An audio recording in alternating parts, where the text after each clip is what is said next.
53 অনুচ্ছেদ আজীবনের জন্য বাতিল করেছিল শেখ হাসিনা 15 সংশোধনীর মাধ্যমে, যদিও সম্প্রতি হাইকোর্ট সেটা বাতিল করেছে, কিন্তু সেই জিনিসগুলো কিছু কিছু সেখানে রয়েই গেছে। সুতরাং যদি একটি ফেয়ার ইলেকশন থেকে শুরু করে আমাদের দেশকে যদি সঠিকভাবে চালাতে হয়, তাহলে আমরা মনে করি নতুন সংবিধান প্রণয়ন করা উচিত। সেক্ষেত্রে বাংলাদেশের যে নামটি রয়েছে গণপ্রজাতন্ত্রী Bangladesh, the Republic of Bangladesh, এই নামের কোনো পরিবর্তন আপনারা চান কিনা? না, আমি আমার সহকর্মীর সাথে আরেকটু যুক্ত করে বিসমিল্লাহির রহমানির রহিম সেটা কি তাহলে বাদ দিয়ে দিতে হবে? শুনুন, এখানে একটা ব্যাপার, আমাদের ডক্টর একটা ঐক্যমত্য কমিশন রয়েছে, ওনারা অনেক চিন্তা ভাবনা করে এবং জনগণের মতামত দিয়ে ওনারা একটা রিপোর্ট তৈরি করেছেন, বিরাট রিপোর্ট, আপনারাও হয়তো পড়েছেন, আমিও পড়েছি। সেখানে অনেক কিছু তারাও নির্দেশনা দিয়েছেন। সুতরাং এগুলো গণপরিষদ যদি হয়, সেখানে আলাপ আলোচনা করা হবে, ডিবেট করা হবে যে কোনটা better for the country, and তখন সেটাকে অ্যামেন্ডমেন্ট করা হবে। কিন্তু গণপরিষদ ছাড়া সংবিধান পরিবর্তন বা নতুন করে লেখা যেটাই বলেন না কেন কিছুই করা সম্ভব হবে না। কিন্তু দেখা যাচ্ছে এই অবস্থায় যদি আমাদের একটা পার্লামেন্ট ইলেকশন হয় এবং যারা নির্বাচিত সরকার যদি আসে, তারাও কিন্তু গণপরিষদ করতে পারবে না, কারণ গণপরিষদ করতে গেলে রাষ্ট্রের সব শ্রেণীর মানুষ, পেশাজীবী থেকে শুরু করে সব রাজনৈতিক দলগুলো লাগবে। কিন্তু যখন তারা নির্বাচিত হবে একটা দল থেকে, তারা এটা করতে পারবে না এবং সেটা আরো ডিফিকাল্ট হয়ে যাবে। সুতরাং this is the best way, best time for the amendment of the Bangladesh constitution. ধন্যবাদ। আচ্ছা, আমি আব্দুল খালেক, আমি যে সন্ধ্যাবাদে আমার দুটা প্রশ্ন হচ্ছে। আপনি বলছেন যে পার্লামেন্টে এমপি হইতে হলে এমএ পাস করবে, আমার দুটা প্রশ্ন এটা, মেধা বড় না জ্ঞান বড়? রাষ্ট্র পরিচালনার উত্তর কি জ্ঞান লোক দরকার না শিক্ষিত লোক দরকার? আমি একটু কথাটা বলি, পেশাগত শিক্ষা, একাডেমিক ইনস্টিটিউশন যেটাই হোক না কেন, আপনি যখন একটা নতুন করে শিখবেন, একটা বই পড়বেন, আপনার মেধা যতটা আছে বা শিক্ষার নলেজ যতটা আছে সেটাকে আরেকটু বাড়বে। আমি ক্লিয়ার হতে পারলাম না, আমি বলছি কি মেধা বড় না জ্ঞান বড়? আর রাষ্ট্রপতি বলতে মেধাবী লোকের দরকার না জ্ঞানী লোকের দরকার? দুটোই দরকার, দুটোই দরকার। তাহলে দুটো দরকার হলে মেধাবী লোক তো খুনি হতে পারে, টাকা দিতে পারে, দুর্নীতি হতে পারে, জ্ঞানী লোক তো খুনি হতে পারে না, টাকা দিতে পারে না, তাহলে তো ইয়ে করতে পারে, তাহলে তো হলো না। প্রত্যেকটা মানুষের একটা 8 আউন্স ওজনের ছোট্ট জিনিস আছে মাথার মধ্যে, এবং এটার ক্ষমতা একটা সুপার কম্পিউটারের চেয়ে আরো শক্তিশালী। সুতরাং কোন জিনিসটা ভালো, কোন জিনিসটা মন্দ, সেটা তার বিচার করার ক্ষমতা আল্লাহ দিয়ে দিয়েছে।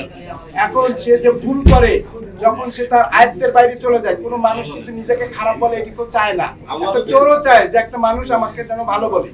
সুতরাং কেউ যদি কোনো অন্যায় করে, সে তখন চিন্তা করে যে তার চিন্তা শক্তির বাইরে চলে যায়, তখন সে ওই জিনিসটা অন্যায় করে।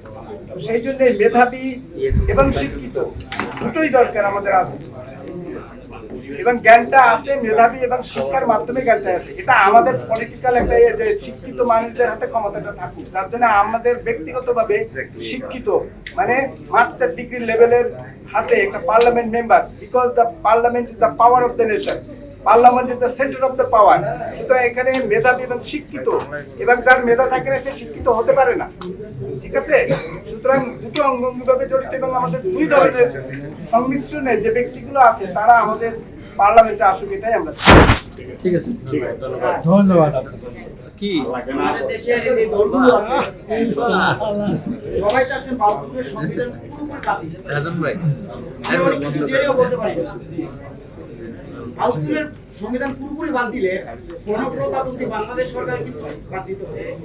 আমরা বাদ না দিয়েও রাখতেও পারি, সেটা আমাদের উপরে নির্ভর করবে। যখন একটা গণপরিষদ হবে, সেখানে প্রত্যেকটা জিনিসের বিতর্ক হবে। স্বাধীনতা বলতে গেলে স্বাধীনতায় কিন্তু মুহূর্ত দিয়ে শুরু করে মানচিত্র চেঞ্জ করে, বদল করতে হবে।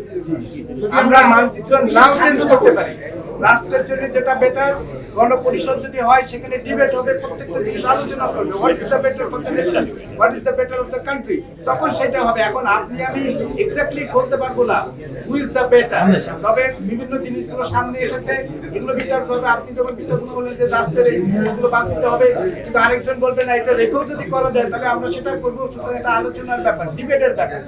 তাহলে আমরা 72 সংবিধান রয়েছে, 72 সংবিধানে অনেক ডেফিসিয়েন্সি আছে। আমি এতক্ষণ তো আমরা 72 সংবিধানটা বলতেই থাকলাম, যে এর মধ্যে কোথায় ডেফিসিয়েন্সি। একটা কথা বলি যে রাষ্ট্রের 3টা কাঠামো, বিচার বিভাগ, আইন বিভাগ এবং সরকার, এই তিনটা যখন এক ব্যক্তির হাতে আসে সেটা কত বড় শক্তিশালী সে নিজেও বোঝে না। আজকে সংবিধান এমন করে করা হয়েছে এই প্রধানমন্ত্রীকে একেবারে সর্বসর্ব করা হয়েছে, যার জন্য দেখা যাচ্ছে তাকে ইমপিচমেন্ট করার মতো, তাকে দমানোর মতো কোন সিস্টেম আমাদের হাতে নাই।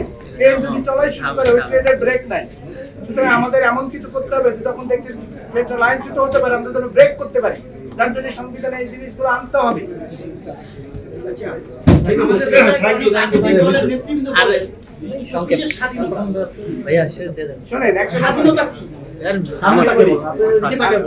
হ্যাঁ স্বাধীনতা বলি, দেখেন বৈষম্য বিরোধী ছাত্র আন্দোলনের ব্যারিস্টার শাহরিয়ার আবির এবং আমি কিছুক্ষণ আগে বললাম আমরা একটু ভাবে জড়িত, এবং দেখা গেছে যে মানুষের বাক স্বাধীনতা এবং মানুষের যে স্বাধীনভাবে কথা বলার অধিকার সবকিছু রুদ্ধ করে দিয়েছিল। এটা তো আপনারা সবাই জানেন, এভরিবডি জানে। এমনকি আজকে আমরা এখানে কোলাতে অনুষ্ঠান করছি, যে আলোচনা করছি, এটাও আমরা করতে পারতাম না। আমাদের এই দলটা 2018 করা হয়েছিল, কিন্তু আমরা কোনো প্রোগ্রাম করতে পারি নাই, কারণ এখানে অনেক সমস্যা ছিল। এখন আমরা ফ্রিডে মুভ করতে পারছি। ঠিক ওই সময় আমাদের যে সমস্ত জিনিসগুলো করা দরকার ছিল আমরা করতে পারি নাই, সুতরাং এখন আমরা এটা করতে পারছি, স্বাধীনতা পাইছি। স্বাধীনতা পেয়েছি। Okay, এখন ধন্যবাদ। ওই না স্বাধীনতার ব্যাপারে বলা হচ্ছে যে আমরা বাক স্বাধীনতা ফিরে পেয়েছি, অর্থাৎ আমরা আবার স্বাধীনতা ফিরে পেয়েছি।